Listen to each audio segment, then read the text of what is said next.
की शुरुआत की थी 5 जुलाई से। 5 जुलाई जो मेरे पिताजी का जन्म दिवस होता है, और उस दिन से हम लोगों ने आशीर्वाद यात्रा की शुरुआत की थी। और बिहार के हर एक ज़िले से होती हुई ये यात्रा 1.5 महीना 2 महीना जो भी समय लगे, बिहार के हर एक ज़िले से होती हुई ये यात्रा अंत में पटना में लोक जनशक्ति पार्टी के नेशनल काउंसिल की बैठक के साथ इसका समापन होगा। नेशनल काउंसिल का मतलब हमारी पार्टी की सबसे बड़ी बॉडी वही है जिसमें देश भर के हमारे प्रदेश अध्यक्ष आते हैं, सारे हमारे जिला अध्यक्ष आते हैं, सारे प्रकोष्ठों के अध्यक्ष, सारे प्रकोष्ठों के जिला अध्यक्ष, सबसे बड़ी बॉडी हमारी नेशनल काउंसिल की है। तो हम लोगों ने इस बैठक की समापन नेशनल काउंसिल की उस बैठक से करने का हम लोगों ने निर्णय लिया है। आशीर्वाद यात्रा अभी तक 3 जिलों से गुजर चुकी है। सबसे पहले हाजीपुर से मेरे पिताजी की कर्मभूमि रही, वहाँ से हम लोगों ने इस यात्रा की हम लोगों ने शुरुआत की। उसके बाद हम लोग कल समस्तीपुर में थे और आज बेगूसराय में। आप सारे साथी या आप सबके सहयोगी कहीं ना कहीं आगे पीछे हम लोग के साथ इस यात्रा में शामिल रहे हैं, सम्मिलित रहे हैं। आप सबके पास भी वो वीडियो होंगे, तस्वीरें होंगी। एक चीज़ में पूरा स्पष्ट है कि एक अपार जन समर्थन आज की तारीख में लोक जनशक्ति पार्टी है, और जिस आशीर्वाद की उम्मीद से मैं निकला था वो आशीर्वाद आज की तारीख में मुझे मिल रहा है। मैंने इस बात को कहा कि कहीं ना कहीं मेरे अपनों ने जब मुझे धोखा दिया, मेरे अपनों ने जब मेरी पीठ पे खंजर भोंकने का काम किया, और वो सिर्फ मेरी पीठ पे नहीं, कहीं ना कहीं मेरे पिताजी आदरणीय रामविलास पासवान जी की पीठ में इन्होंने खंजर भोंकने का काम किया। आज जो लोग कहते हैं कि वो अपने भैया के आदर्शों पे चल रहे हैं, दुख होता है मुझे कि ये वही व्यक्ति हैं जो कि उनके द्वारा लिए गए हर निर्णय पर उंगली उठाते हैं। भले वो मुझे राष्ट्रीय अध्यक्ष बनाने की बात हो, भले वो इन्हें प्रदेश अध्यक्ष के पद से हटाने की बात हो, तमाम ऐसे निर्णय हैं जो हमारे नेता, हमारे आदर्श आदरणीय रामविलास पासवान जी अपने रहते रहते ही ये सारे फैसले लेकर गए थे। पर उसके बावजूद जिस तरीके से ये लोग बार बार उनके द्वारा लिए गए निर्णयों के ऊपर उंगली उठाते हैं, जिसमें सबसे प्रमुखता से लोक जनशक्ति पार्टी का कभी भी जनता दल यूनाइटेड के साथ होना है। हम लोग जब से पार्टी बनी है तब से लेकर आज तक सिर्फ 2019 के लोकसभा के चुनाव अगर आप छोड़ दें, वो भी इसीलिए क्योंकि 2014 में हम लोग का गठबंधन पहले हमारे प्रधानमंत्री आदरणीय नरेंद्र मोदी जी के साथ हो चुका था। उसके बाद 15 के चुनाव में नीतीश जी साथ में नहीं थे, 14 के चुनाव में भी नहीं थे। रातों रात ये 19 वाले चुनाव में 2017 के आखिर में ये गठबंधन का हिस्सा बने। उस वक्त भी पापा सहज नहीं थे क्योंकि नीतीश जी की कार्यशैली से वो कभी संतुष्ट रहे ही नहीं। जिस व्यक्ति ने हमारी पार्टी को निरंतरता में तोड़ने का काम किया, आज पहली बार हमारी पार्टी थोड़ी तोड़ी गई है। 2005 में दोनों जो चुनाव हुए थे, फरवरी और नवंबर, सारे जीते हुए विधायक इन्होंने तोड़ने का काम किया, हमारे MLCs को तोड़ने का काम किया, हमारे राज्यसभा सांसद को तोड़ने का काम किया, और अब तो पार्टी के साथ साथ परिवार भी तोड़ने का काम किया। और यही कारण है कि पापा कभी भी, हमारे नेता आदरणीय रामविलास पासवान जी कभी भी इनके साथ मिलकर काम करने में सहज नहीं थे। 17 में भी वो परेशान थे, असहज थे। उस वक्त तत्कालीन भारतीय जनता पार्टी के राष्ट्रीय अध्यक्ष अमित शाह जी सबने मिलकर इस बात का आश्वासन दिया कि कोई ऐसी असहजता इस गठबंधन में आएगी नहीं। पर पुनः हम लोगों ने वही देखा कि लोकसभा के चुनाव में हमारे हर एक सांसद को, जितने सांसद आज इन लोगों के साथ गए हैं, हर एक सांसद को जनता दल यूनाइटेड के नेताओं ने हराने का प्रयास किया। भले वो खगड़िया में हो, भले वो नवादा में हो, हाजीपुर में हो, जहाँ जहाँ पे भी, वैशाली में हो, समस्तीपुर में हो, निरंतरता में रोज हमारे राष्ट्रीय अध्यक्ष आदरणीय रामविलास पासवान जी ये जानकारी हमारे मुख्यमंत्री बिहार नीतीश कुमार जी को रोज ये जानकारी देते थे कि आपके लोग इस तरीके से गठबंधन विरोधी कार्य कर रहे हैं। और यही कारण भी रहा कि लोकसभा के चुनाव के बाद जिस तरीके से गठबंधन में जनता दल यूनाइटेड और लोजपा में दूरियां आई, दुख मुझे इस बात का होता है कि जब हमारे नेता ही कभी आदरणीय नीतीश कुमार जी के साथ काम करने में सहज नहीं थे, तो आज उनके निधन के बाद जिस तरीके से चाचा उनकी गोद में जाकर बैठ गए, भाई ये वही व्यक्ति हैं, चाचा जी को ये याद रखने की जरूरत है, जिनसे पापा निरंतरता में परेशान थे। ये वही व्यक्ति हैं जिन्होंने पापा की जयंती के दिन, आप जिनकी गोद में जाकर बैठे हैं चाचा जी, ये वही व्यक्ति हैं जिन्होंने पापा की जयंती के दिन एक ट्वीट तक करना जरूरी नहीं समझा।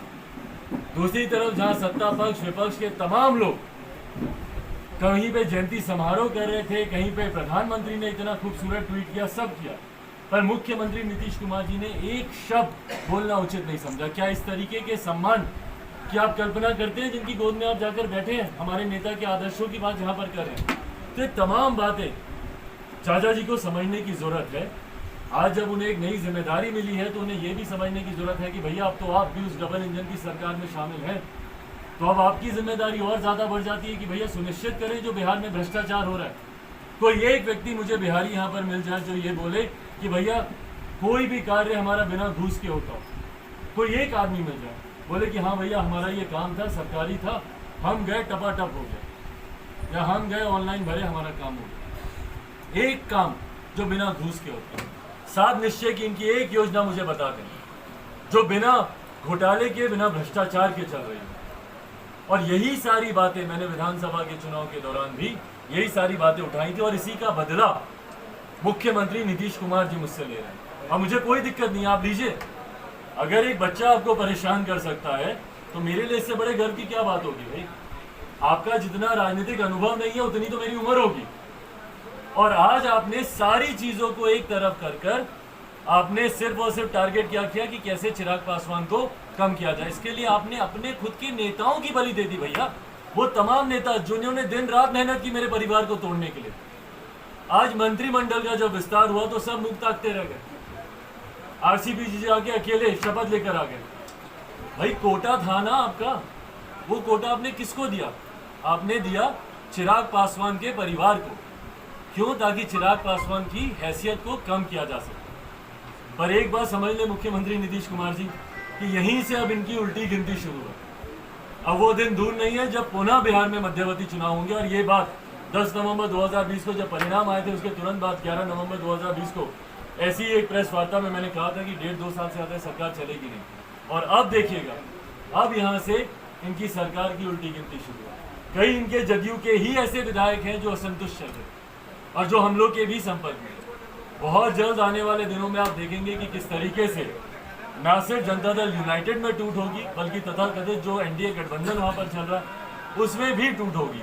और उसके बाद जैसा मैं बार बार कहता हूँ कि मध्यवर्ती चुनाव बहुत जल्दी बिहार में होंगे और हम सब कहीं ना कहीं उसी की तैयारी में भी हम लोग लगे हुए हैं।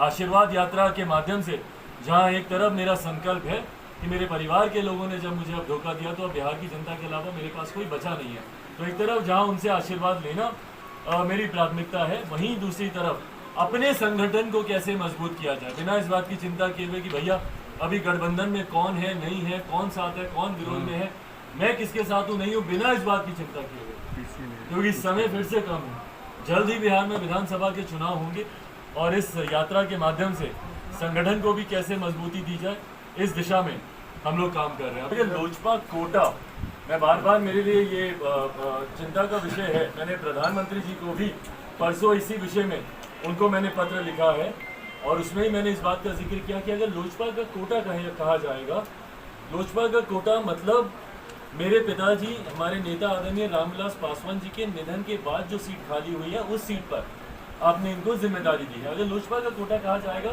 तो वो कानूनी या तकनीकी तौर पर वो ठीक नहीं है। क्यों? क्योंकि इन लोगों को लोक जनशक्ति पार्टी की राष्ट्रीय कार्यकारिणी द्वारा पहले ही निष्कासित किया जा चुका है। तो जो लोग ऑलरेडी पार्टी से निष्कासित हो चुके हैं वो लोक जनशक्ति पार्टी के सदस्य आज की तारीख में लोकसभा में नहीं है। वो जनता दल यू के हो सकते हैं, भारतीय जनता पार्टी के हो सकते हैं या निर्दलीय हो सकते हैं। और ये पूरी तरीके से अधिकार क्षेत्र आदरणीय प्रधानमंत्री नरेंद्र मोदी जी का है कि वो किसको मंत्री बनाना चाहे नहीं बनाना चाहे। पर अगर कोटा कहा जाएगा, और इसके लिए हम लोगों ने कल ही एक पिटीशन हम लोगों ने दिल्ली हाई कोर्ट में हम लोगों ने फाइल किया है, जिसमें हम लोगों ने माननीय अध्यक्ष लोकसभा ओम बिरला जी, उन्होंने जो फैसला दिया था नेता सदन, जिस तरीके से इनको चुना गया था पशुपति कुमार पारस जी को, उसके खिलाफ वहाँ पर भी रिव्यू पिटीशन अभी भी डला हुआ है अध्यक्ष जी के पास भी। अध्यक्ष जी से जब पिछली मेरी मुलाकात हुई थी तो उन्होंने कहा था कि वो उस पर दोबारा से विचार करेंगे। तो जब वहाँ पर भी विचार चल रहा है, पर ऐसे में अगर उन्हें लोकसभा में लोक जनशक्ति पार्टी के नेता के तौर पर कहा जाएगा, लोक जनशक्ति पार्टी के मंत्री के तौर पर कहा जाएगा, तो इसके खिलाफ भी हम लोग कानूनी कार्रवाई करेंगे। इस पर क्या कहना है मुझे, जब मेरे अपनों ने ही धोखा दे दिया, आपको लगता है आज की तारीख में मेरी हैसियत है कि मैं किसी दूसरे पे उंगली उठाऊं? राम ने हनुमान को धोखा अब दिया। राम ने क्या किया या क्या करेंगे या क्या होगा, ये आने वाला समय ही बताएगा भाई, सब भविष्य के घर में। मैंने तो बोला आज की तारीख में मेरी वो हैसियत ही नहीं है कि मैं किसी के ऊपर उंगली उठाऊं या किसी से प्रश्न पूछूं। जब मेरे अपनों ने ही, मेरा भाई खुद, मेरे चाचा, जब उन्होंने ही मुझे धोखा दे दिया तो मैं कैसे पूछूं कि भाई आप मेरे साथ नहीं है या आपने मेरे साथ धोखा क्यों किया? वो हैसियत नहीं है। बेगूसराय थे आप, और बेगूसराय में ही पहली विधायक जो है आपके धोखा दिए थे आपको, मटिहानी के हमारे मटिहानी के विधायक जो थे वो, हाँ जी, जी। जदयू में शामिल हो गए थे। उनके लिए देखिए,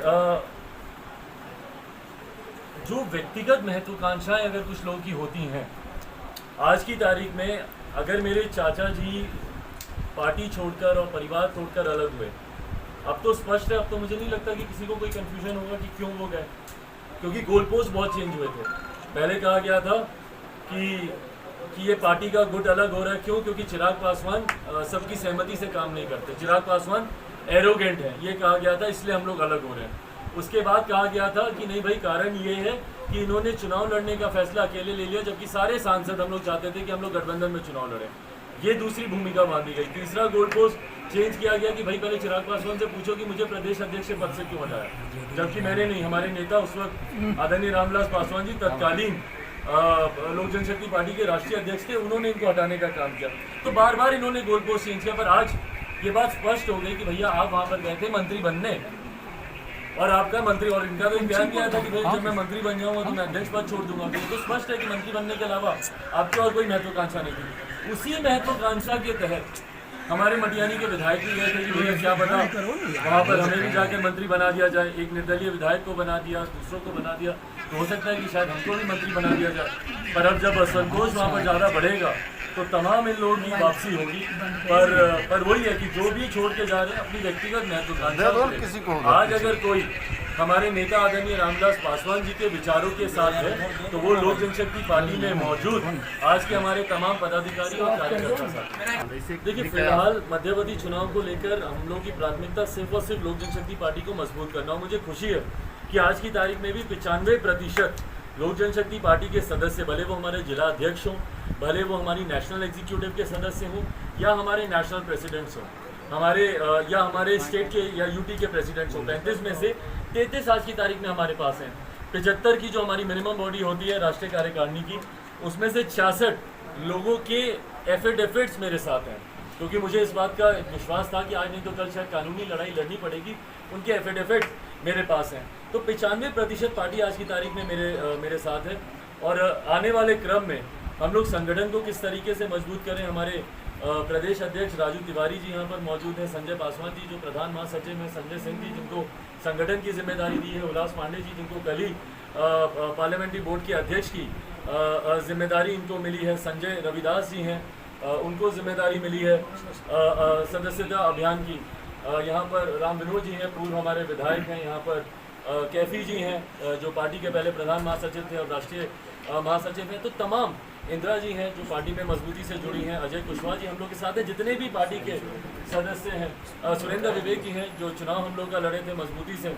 तो जितने भी हम लोग के साथी हैं, मुझे खुशी है कि वो मजबूती से आज भी लोक जनशक्ति पार्टी के साथ हैं और पार्टी को मजबूत करने का काम कर रहे हैं। और कहीं ना कहीं जो जन समर्थन हम लोग को मिल रहा है, मैं बार बार दोहराता हूँ कि मुझे टोकिएगा अगर मैं कोई भारी भरकम शब्दों का इस्तेमाल करूँ जब मैं बोलता हूँ कि अनप्रेसिडेंटेड, अभूतपूर्व जन समर्थन मिल रहा है या जन सैलाब आ रहा है।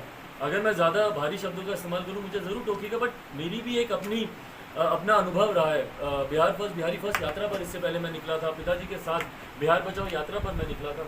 पर तब से लेकर अभी तक जो मैंने अनुभव किया है, लोगों का जिस तरीके से रुझान हम लोग की तरफ, पार्टी की तरफ आए, ये मेरा विश्वास दिलाता है कि आने वाले समय में लोक जनशक्ति पार्टी इलेक्टोरली भी, क्योंकि कहीं ना कहीं जब आप इलेक्टोरल पॉलिटिक्स में होते हैं तो संख्या बल आका जाता है। मैं बोलूँगा 6% वोट है तो लोग बोलते हैं हाँ ठीक है, कोई बड़ी बात नहीं, पर 6% भी बड़ी बात होती है। जब हम लोग को 2 से 3% की पार्टी कहा जाता है, आज हम लोग 6% वोट तब पाए हैं जब 100+ सीटों पर हम लोगों ने चुनाव ही नहीं लड़ा। 100+ सीटों पर अगर हम लोग चुनाव लड़ जाते तो ये मत प्रतिशत 12 से 15% का होता, और आज 15% वाले बिहार में मुख्यमंत्री बने हुए हैं। तो हम लोग का एजेंडा बस यही है कि इसको मजबूत करें। आपके प्रश्न का दूसरा हिस्सा कि आप तेजस्वी या किसी दूसरे से गठबंधन करेंगे, आज की तारीख में ये प्राथमिकता नहीं है। चुनाव के वक्त ही ये सारे निर्णय लिए जाते हैं कि आप किसके साथ गठबंधन में है नहीं है। तो गठबंधन का स्वरूप क्या होगा जिस दिन चुनाव आयोग, जिस दिन यहाँ की सरकार गिर जाएगी, जो कि जल्द गिरेगी, उस दिन इस पर मौजूदा जो मुख्यमंत्री ये बयान दे दे कि बिहार में रोजगार लग ही नहीं सकता, क्यों? वाटर बॉडीज के चक्कर में। जो मुख्यमंत्री साफ पल्ला झाड़ ले कि भैया हम बिहार में रोजगार नहीं दे सकते, जो मुख्यमंत्री अपने विकास की गाथा जो लिखते नहीं थकते, उनकी विकास की गाथा में एक अस्पताल जो मुख्यमंत्री ना बना पाए, जो उनकी आंख का कैटरेक्ट का इलाज बिहार में करते, एक कैटरेक्ट का ऑपरेशन कराने के लिए मुख्यमंत्री 1000 किलोमीटर की यात्रा कर जाते हैं दिल्ली चार्टर फ्लाइट से। तो आप सोचिए कि क्या वो मुख्यमंत्री ये भर्ती करवाएंगे? क्या वो मुख्यमंत्री इस तरीके की बातों पर ध्यान देंगे? मैं तो विधानसभा से पहले मैंने तमाम ये सारे विषय उनके समझ रखे थे। आज तक बता दीजिए कौन सा ऐसा विषय, और मुझे छोड़ दीजिए ना भैया, जनता सड़क पर उतरी हुई है और जनता ने कहीं ना कहीं तीसरे नंबर की इनको पार्टी बनाया, तो ये मैंडेट इनको मुख्यमंत्री बनाने के लिए तो नहीं था ना, ये बात तो स्पष्ट है। अब भले वो प्रधानमंत्री नरेंद्र मोदी के आशीर्वाद से मुख्यमंत्री बने हो या अनुकंपा पर बने हो या परिस्थिति वश बने, तो ये बात तो स्पष्ट है ना कि जनता ने उनको मुख्यमंत्री बनने का मैंडेट नहीं दिया था, आधी से कम उनकी सीटें कर दी थी। अब आज वो फिर मुख्यमंत्री, और मुख्यमंत्री भी भैया ऐसे जो कि मुख्यमंत्री कार्यालय में कम, अपने पार्टी के कार्यालय में ज्यादा समय देते हैं, वो खुद ही चुनाव की तैयारी में लगे हुए हैं। भाई हम लोग क्या बोलेंगे कि चुनाव होने वाला है, मुख्यमंत्री खुद ही, क्योंकि तीसरे नंबर की पार्टी उनसे बर्दाश्त नहीं होगा, वो खुद ही चुनाव की तैयारी में लगे हुए। लव कुछ समीकरण क्यों साध रहे हैं भैया? ये सारी चीजें आप चुनाव के वक्त करते हैं ना, समीकरण साधना, नए राष्ट्रीय अध्यक्ष बनाना, क्योंकि वो खुद आज नहीं तो कल वो अपना समर्थन खींचेंगे। और जिस तरीके से वो पलटी मारते रहे हैं इससे पहले भी, कभी महागठबंधन के साथ, कभी मोदी जी के साथ, फिर मोदी जी के प्रधानमंत्री बनने के नाम पर अलग होना, फिर महागठबंधन में जाना, फिर लालू जी को धोखा देना, ये करते रहेंगे। और यही प्रैक्टिस है बहुत, इसके लिए इनको किसी को भी धोखा देना पड़े। अपनी पार्टी के लोग को धोखा दे रहे हैं भैया, अपनी पार्टी के लोगों को। ललन जी को क्यों धोखा दिया भैया बताइए? क्यों नहीं उनको आपने मुख्यमंत्री, क्यों नहीं उनको आपने वहाँ पे मंत्री बनाया? या आपके पार्टी में और कोई ऐसा नहीं था जिनके आप वोट लेते हैं, जिस समीकरण को आप साधने का प्रयास करते हैं, उन लोगों में से आपको कोई ऐसा व्यक्ति नहीं दिखता था जिनको आप ये केंद्र में जिम्मेदारी दें? आप लगातार कह रहे हैं कि बिहार में सरकार गिर जाएगी, तो क्या सरकार गिराने में महत्वपूर्ण भूमिका मुख्यमंत्री की दिल की आवाज सुने, वो भी यही बोल रहे हैं। ललन सिंह या सुशील मोदी निभाएंगे? इन दोनों का नाम ज्यादा चल रहा था मंत्री बनने में, नहीं बने। अब मैं क्या बोलूं, जो आप समझ रहे हैं वो सब समझ रहे हैं। आरसीपी का मंत्री बनने के बाद चिराग जी, अब आपका अगला कदम क्या होगा? आपके चाचा ने आपके पीठ पर छुरा होकर मंत्री पद हासिल किया, अब अगला कदम क्या होगा? कुछ नहीं, मैं तो जिस तरीके से अपने काम में लगा हुआ हूँ, देखिए मंत्री बनना तो मेरा वैसे भी कभी लक्ष्य था नहीं ना, और ये बात शायद आप लोग के लिए आज न्यूज़ के तौर पर आ रही होगी, बट आप लोग के लिए भी नहीं आ रही। आप सब तो महीनों से चला ही रहे हैं, तो ये तो हम लोग को पता ही था भैया महीनों से कि वो मंत्री बनने वाले हैं। और उन्होंने, भाई उनका मंत्री बनना भी बहुत ज़रूरी था, अगर नहीं बनते, इतना बड़ा उन्होंने कदम उठा लिया, परिवार तक को उन्होंने तोड़ दिया इस चीज़ के लिए, तो मुख्यमंत्री नहीं बनते तो ये मलाल उनके दिल में रह जाता। तो मैं तो हमेशा दुआ ही करता था कि वो मुख्यमंत्री बने, कि वो मंत्री बने।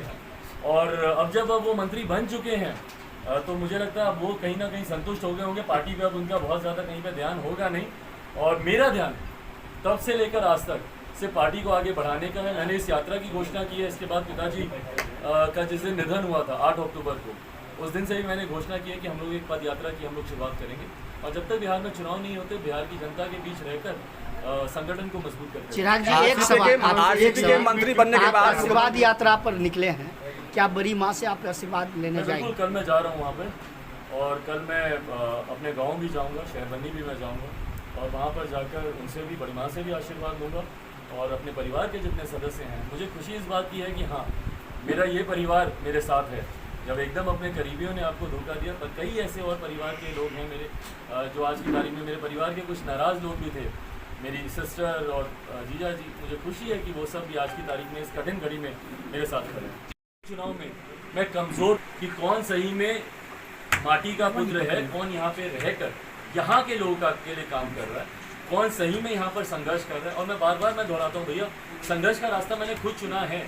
मुझे कंफर्टेबल ही पॉलिटिक्स करनी होती है, दिल्ली में ही रहना होता तो मैं आज मंत्री होता दिल्ली में। मुझे बस इतना करना था कि 15 जो सीटें दे रहे थे मुझे उस पर हामी भरनी थी, नीतीश कुमार जी के सामने नतमस्तक होना था चाचा की तरह, अपना Bihar first, Bihari first agenda एक तरफ रखना था, सात निश्चय की वाहवाही करनी थी, और बोलना था कि यही मुख्यमंत्री हैं जिनके रहते हुए भ्रष्टाचार नहीं हो सकता, जिनके रहते हुए अपराध नहीं हो सकता। ये सारी बातें करनी थी। 2 मंत्री मेरे बिहार में होते और मैं केंद्र में मंत्री होता, और मुझे कोई तकलीफ नहीं होती। पर ये संघर्ष का रास्ता मैंने खुद ही चुना है, और अब जब चुना है तो इसीलिए चुन पाया हूँ क्योंकि संघर्ष करने के लिए तैयार